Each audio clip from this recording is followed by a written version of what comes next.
Hi, in front of me is Xiaomi Mi 9T, and today I would like to show you how you can change keyboard theme on this device. Firstly, open Settings, then scroll all the way down and click on Additional Settings. Then Languages and Input, Manage Keyboards, and Settings. Go into Theme.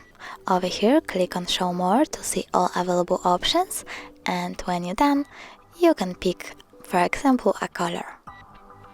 Now tap on the switcher next to keyboards to disable or enable them and tap Apply.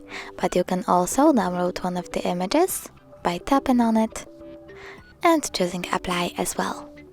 So now when I go back, I can see that theme of my keyboard has changed.